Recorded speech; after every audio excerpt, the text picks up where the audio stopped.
Here's a good one for the ones who are young and not young. If you're old enough, you're probably familiar with this story. 32 years ago, legendary East African orchestra Les Wanyika visited Maralal to perform at the opening of a nightclub. It must have been a night to remember because the John Gereza-led band proceeded to release a mega hit titled Safari ya Samburu, mentioning key people who graced the event back in 1991, notably a Dr. Maina and a Miss Josephina. NMG News editor Ben Kitili found the two of them and now takes us down memory lane. Let's take a listen to this.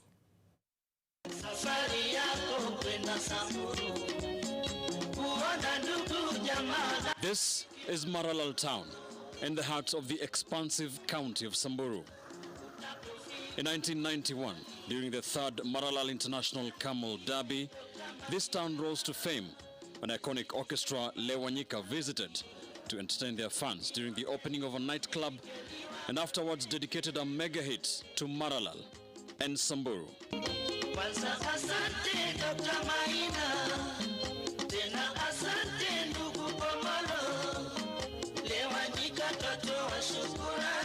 I would always wonder who this Dr. Maina and Miss Josephina were.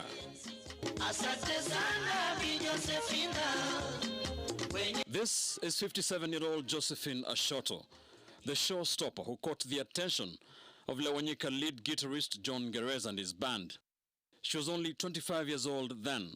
Walinipenda tu yani, lakini kwa sababu nilikuwa msichana mrembo by the way. Kwa sababu hata babangu alikuwa na wakati mgumu na mimi.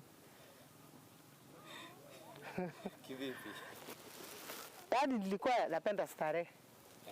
So naye pia nilikuwa tu sijui ni damu ya kupendwa tu. Sababu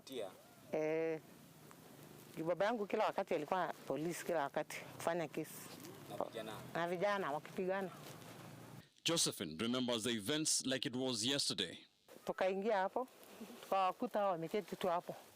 So mlango ilikuwa inalipishwa. Vile tumeingia alafu wakauliza amelipa, nikauliza umelipa, nikasema ndio. Wakaniambia urudishiwe pesa yako. Nikarudishiwa pesa yangu. Nikamwambia sasa wewe ni mgeni wetu.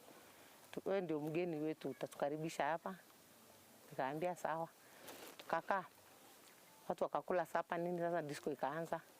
Sasa ikawa tu huyu mzee akaanza kuimba ile wimbo ya Sagana. Afro wa Kirinyaga.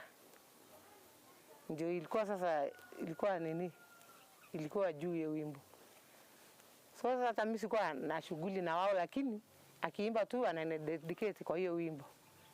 Anasema ingawa wako wengi wazuri, lakini nimekuchagua, ananitoa katikati ya watu. She would later become friends with members of the band and especially in Gereza. In fact, tulifuatana na hao mpaka Nairobi. Hiyo 1991. Kakaa tu kwa muda alafu mimi nikarudi.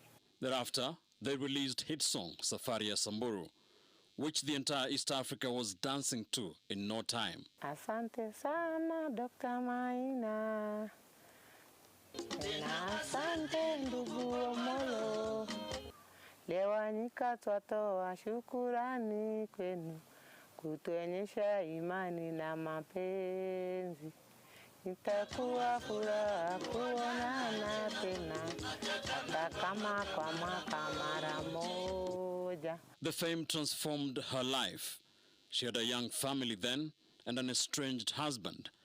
But she says the popularity would later save her marriage. Nilikuwa na watoto wawili nimezaa nyumbani. Lakini nilijifungua nikiwa mdogo sana. Nikiwa kama 17 years. So nikakaa ndio tukakutana na wao. Sasa baadaye baba ya huyo mtoto mdogo second born. Baada ya mimi kujuana na John Gereza. Alirudi kuninini. Yaani alikuwa ameandikwa kazi ya polisi, akaenda. Baadaye ndio alirudi kutuchukua. Sasa ndio hapo nikawashana na John Gereza. Utapofika Maralali nisalimie Dr. Maina. Josephina Ashoto. She's a Turkana guy in Maralal with very gifted dancing styles. So during the performance, John Gereza was excited by her dancing styles. This is Dr. Ernest Maina, now a biomedicine researcher and author. He was a 33-year-old veterinary officer in Maralal when Wanyika visited 32 years ago. In fact, the time they were coming to open the club, I was starting beer business. And that is why it had a big impact. And by the way, the club was big. It was the biggest in Maralal at that time. His story is similar to Josephine's. It rose to fame, but his life remained here in Maralal for another 9 years. The song cannot change somebody's fortunes. Otherwise, I continued with my own business, and people just get excited because the song mentions me. Otherwise, monetary-wise, economic-wise, there's nothing that you can say that I benefited. Josephine is now a grandmother to 16 grandchildren and works as a chef at the Samburu County government.